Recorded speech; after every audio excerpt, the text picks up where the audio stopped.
So we're good into the weekend for the top three out in front. Paul Clark for his first victory of the weekend as the last lap board comes out here at Hampton Downs. Johnny Lovitch going through. There is Bruce Miller. So John Lovitch is in that fourth position. As Paul Clark makes a small mistake through the infield, but he's going to hold on to it down to the checkered flag. Paul Clark will take the final race victory for Group 1 of the weekend from Tony Richardson and Charles Dodds. Clark, Richardson, Dodds, Bruce Miller gets through to fourth ahead of John Lovitch, followed by Keith Mitchell, Richard Batchelor and John Blewett. Well, the Castrol BMW E30 series has come down to the wire between two cars. The car of Brent Allen and the car of Matt Griffin. They both look absolutely identical, but there are some major differences.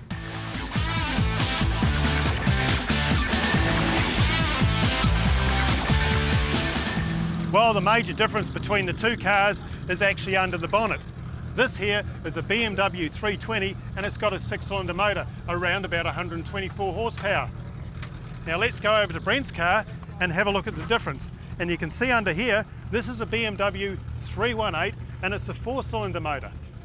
Now it's around about 110 horse, and the major difference between the two, as well as the engine, is this car here is around 100 kg lighter. But what that means is this car a little bit lighter, this car a little bit more horsepower, but it means both of them on the racetrack are very similar in power, and that's why we've come down to this championship between this car and this car. There's not a light in it. So it is the final race of the weekend for the E30s. This is Group 2, Race 3, the top 21 in points. Facing the starter, with Brent Allen and Daniel Rollison off the front row. Matt Griffin up there as well off the second row. Marty Irvine with a little bit of work to do. A few rows further back, and you can see him midfield in that blue and green number 1. 3 wide down through turn number 2.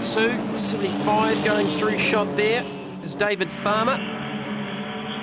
One of the regulars in the Castrol BMW Race Driver Series, certainly in the E30. So this should be a very, very competitive race. It's the first time this weekend we get to see a real heads-up between Brent Allen and Matt Griffin. Top 2 in the championship. Marty Irvine going into the weekend third in the points, and he's going to lose a little bit of ground. Daniel Rollison having one of his best weekends of the championship for 2011. Brent Allen's had a win and a third. Rollison with a second and a first. Dan Slater's also been there or thereabouts. There he is there in the 16 with a third and a first. Mike Ashton with a second and a seventh to date. And Ashton's right up there as well. And the bright red number 5. There he is chasing down Slater with Oxton, Griffin. And it looks like the 66 of Ashley Blewett just in behind them as Ashton's got an inside run here on Slater. Slater making a small mistake out of the final corner. That big sweeping right-hander onto the front straight here at Hampton Downs, up the hill in front of the apartment complex. So Oxton and Griffin line astern. They haven't got the run because Mike Ashton's right down on that inside line as Griffin pulls up the inside. Goes by Richard Oxton. Oxton just running it in a little bit too deep. And that was the opportunity that Matt Griffin needed to get through and make the pass. Meanwhile, out in front, Brent Allen and Daniel Rollison are driving away from this group of cars, and Brent Allen with a little bit of separation between himself and Rollison. Mike Ashton in third, Slater, Griffin, Oxton, Blewett. Go back to David Farmer, Tony Easton, Craig Schuster. Still no sign of Marty Irvine.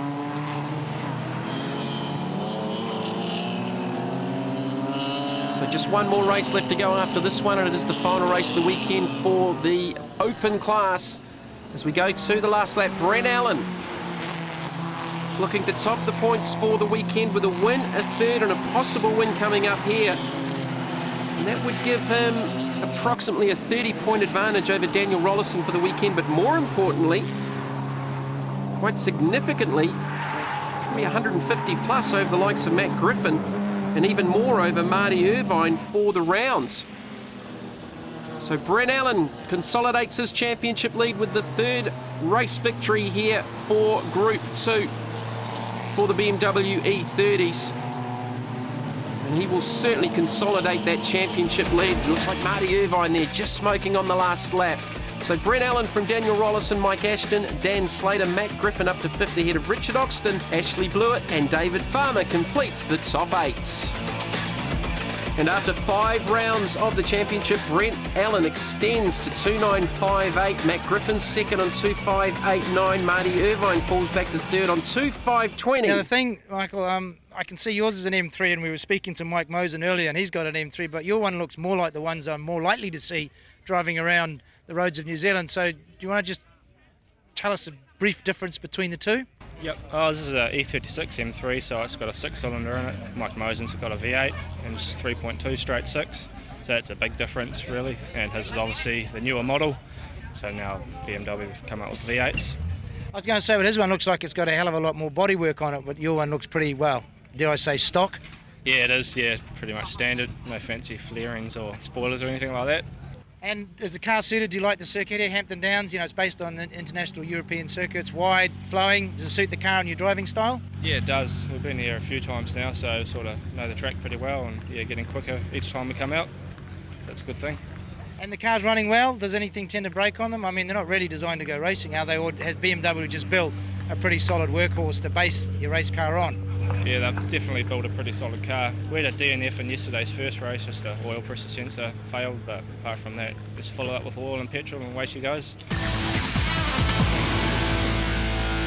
So it is the final race from Hampton Downs, and it is the open class. Barry Kirkpanan starting off the pole, championship leader in Class A alongside Andre Cowan. Warwick Mortimer off the second row.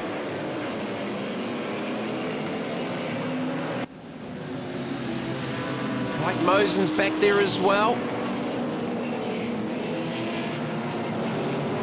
There was a gap on the second row. Not too sure who was supposed to be there, but Barry Kirkpanan's got shuffled back off this race start. And he is right back, probably outside of the top 6, having started from grid position 1. Just saw Mike Eadie flashing through there. So it looks like Andre Cowan's got the race lead. There's Paul Mill in the bright blue BMW Z3M Coupe. There's Peter Bromley, who took out the Class Honours in Class C in race number 2 of the weekend. So Michael Starnes taking out Class Honours in Class B for the second race. Warwick Mortimer gets a run here on Neville Finlay for the second position and turns his attentions to Andre Cowan. As you can hear there, we've got 8 cylinders, 6 cylinders and 4s spread right across the classes. Big flash of flame there from the left-hand side of the Mosen M3. So we've got the 6-cylinder 325 leading, Andre Cowan, 3.2 litre. Battle of the GTRs further back between Mosen and Barry Kirkpanan. Kirkpanan looking to maintain his championship lead in Class A. I'm not too sure what happened off the start, but he certainly got shuffled back off the pole.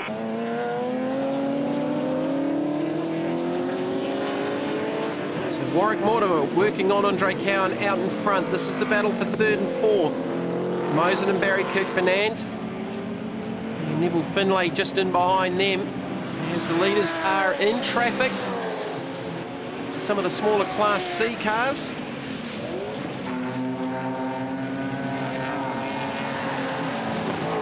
Bromley looking for his second consecutive class victory in Class C. And Michael Starnes looking for 2 out of 3 in Class B for the weekend. There's first and second going through. Andre Cowan and Warwick Mortimer. Big gap back to third. It's now Barry Kirkpanan who sneaked ahead of Mike Mosen.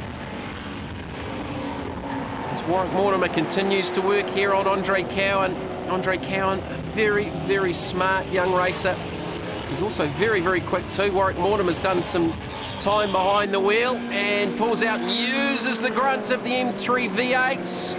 Cowan, though, is going to hold that inside line as the last lap board comes out. So Mortimer's got one more lap to try and get around the reigning Class A New Zealand Open champion. Andre also won the NZGT Championship in this car last season doing the double. So where can Mortimer get him? Pick him off in lap traffic, maybe down to the hairpin. There's Peter Bromley just up ahead, gets a little bit sideways in front of Cowan. Mortimer unable to get the job done off the hairpin out of the final corner though. We saw the straight line speed from the M3 V8 the last time by to take the last lap forward. Can he get the run up over the top of the hill? He pulls to the outside. It's going to be close. It's going to be very close, but no, Mortimer blasts by. He'll take the victory in Class A and overall for the third race for the open class from Andre Cowan. So it's Mortimer, Cowan, Barry Kirkbanand, Mike Mosen, Mike Eadie, Michael Starnes, Neville Finlay and Chris Watson. And for the points after the fifth round, Barry Kirkbanand leads Class A from Neville Finlay. Michael Starnes leads Class B from Aaron Harris. Martin Seddon leads Class C from Peter Bromley.